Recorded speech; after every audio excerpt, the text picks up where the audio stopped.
Hey, and welcome to this quick tip. I'm going to be doing more of these quick tips. Today, we're going to look at leads. I've got one of my clients in session. He's got a lovely little track that he's working on. And yeah, he's kind of building it up. And one thing I noticed is that his leads, his foundations are really nice, but they're just not really finished off. And I want to show how one, maybe two layers can really finish off your leads. So let's play the original track and then I'll show you guys some quick tip leads. Focus.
So just a heads up, the track is not mixed at the minute at all. So I know on the drop there, it comes in a little bit loose, so to speak, but we're well aware of that. So don't worry about that. Let's mix in the drops though. And I like to always mix in the drops. Sorry, let's mix in the lead, on the drop. So.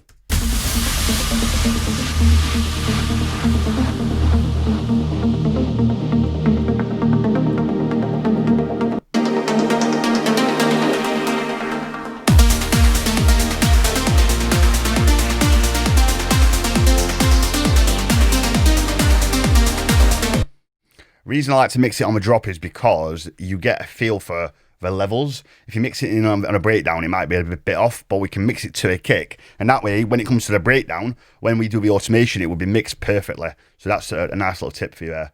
So let's have a look at some leads.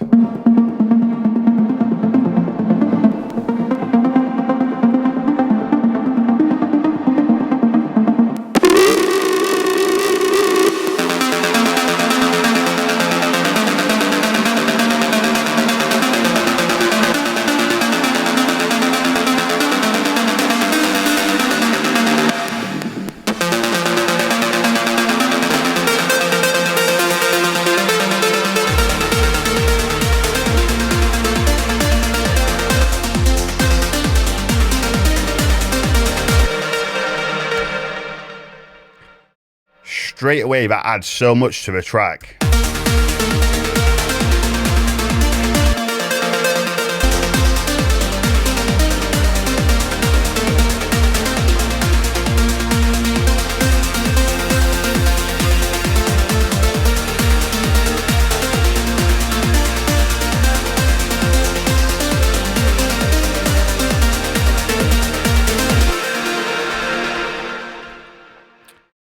Awesome. So we put a little bit of stereo delay on there. I've turned the cut off to the loudest point and mixed it in volume wise, and it sounds beautiful. Let's add something a bit lower now.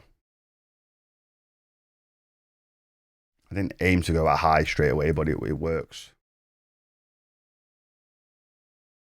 And it really is simple when you've been doing it as long as me and you've got an ear for it.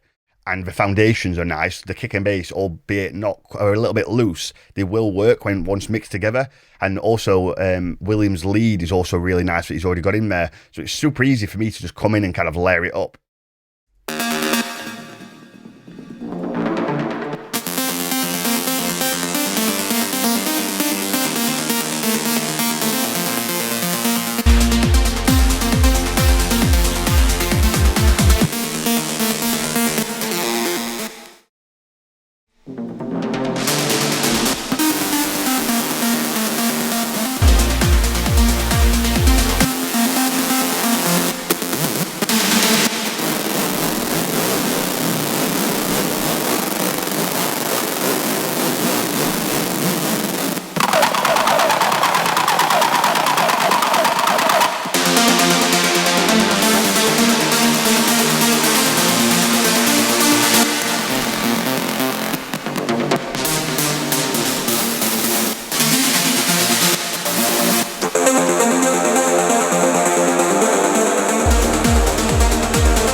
Perfect. That is all we need, man. You notice our mix is super quiet. Reason being is that William's track is very quiet as it is already, so that's why I'm having to mix really quiet on my channels. I'm just doing automation.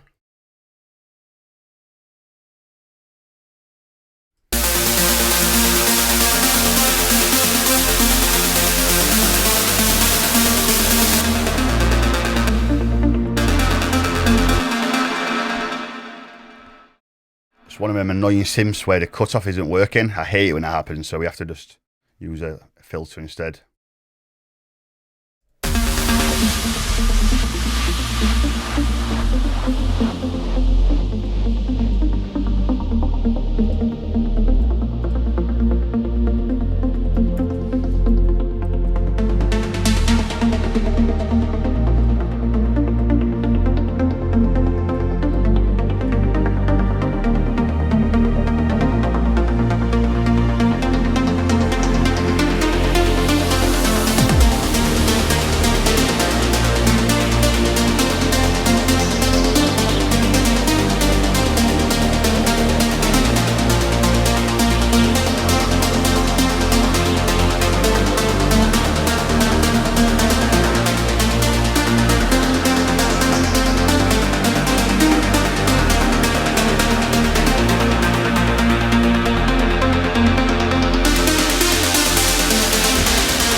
And there you go. It just goes to show how simple it can be to do your leads. And what I always say is fixing leads. I'm pretty sure that was William's final lead section. Might not have been, and might be miscorrected there, but more than likely it probably was. But you know, it can be very simple to do it. And these sounds are just basic sounds. They don't sound like amazing. It's just having the ear to see what will work and keeping things simple. Look at my bus channels. Keeping it nice and simple. No crazy EQ. I've got the Mag EQ4 in there, which is processing, EQ processing. And I put the Doubletech character on the second one, which really brought it to life. If you heard it, I'll go through it and show it you again in a minute, but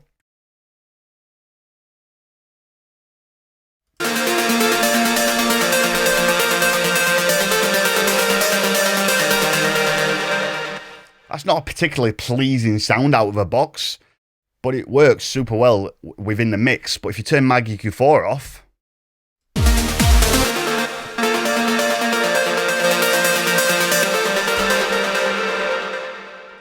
and then turn the reverb off, it kills the sound completely. So it's super important when I teach my music and how I make my music that I use the bus channel where the majority of the work is coming through the Mag EQ4 and the Arts Acoustic. The rest is just coming from good sound selection and then very basic EQ, which I'm not even touching and I'm not adding or taking away.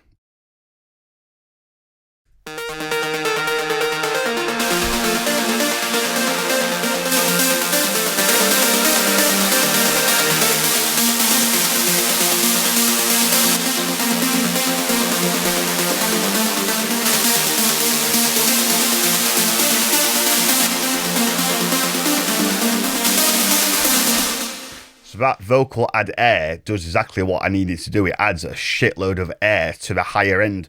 So it's just really pushing up the melodic elements of this sound. And it allows it to cut through the mix super nice. And yeah, just a nice bit of simple processing there.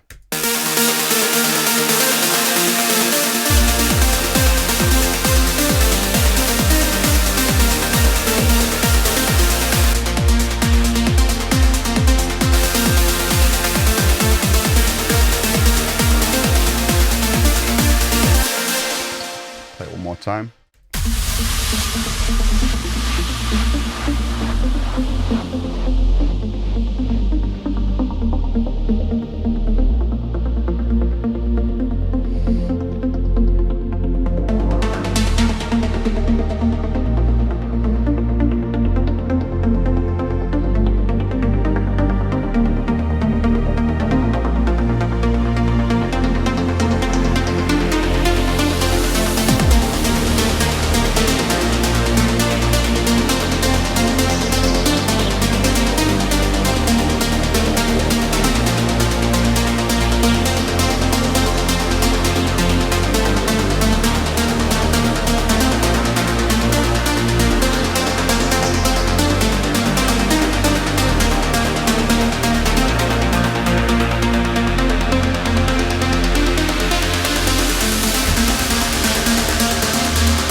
So there you go, a nice little tutorial there on leads. Any information or questions, or if you want these presets or anything at all, information on lessons, etc., you can email me at tutorials@adamellisdj.com. That is tutorials@adamellisdj.com. Cheers, guys.